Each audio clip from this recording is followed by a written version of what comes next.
It's canning day at Temescal Brewing in Oakland, California. Today, workers will pour craft beer into 6,000 aluminum cans. Next month, these cans will likely be more expensive.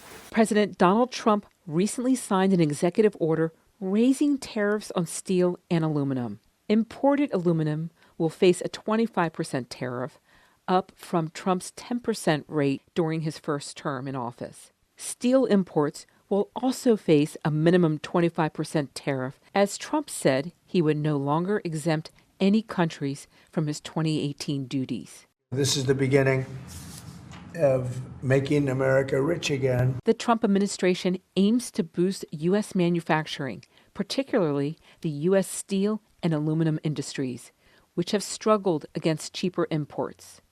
About a quarter of the steel used in the U.S. is imported, much of it from Canada and Mexico. The U.S. also imports about half its aluminum, mostly from Canada. But other industries are anticipating they will likely have to pay higher prices while domestic steel and aluminum production gets up to speed. We could see a renaissance, if you will, for California and the U.S.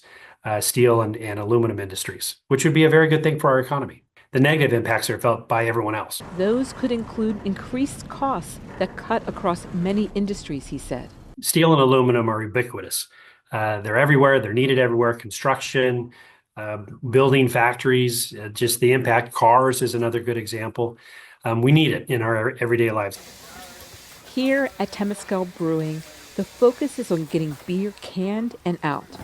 Over the past decade, craft beer, which used to be primarily delivered in glass bottles, shifted to aluminum cans, making breweries vulnerable to tariffs.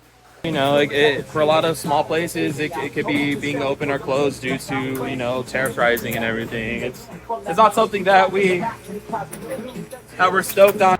This small brewery is part of a global trade ecosystem. Its malt comes from Canada, for example. The possibility of a bigger trade war worries its chief executive. These things scare us because I think that we already are up against some significant headwinds, and now if we throw suddenly our supply chain is going to get a lot more expensive, that just becomes an even bigger threat. The U.S. tariffs on imported steel and aluminum are scheduled to go into effect on March 12th. Michelle Quinn, VOA News.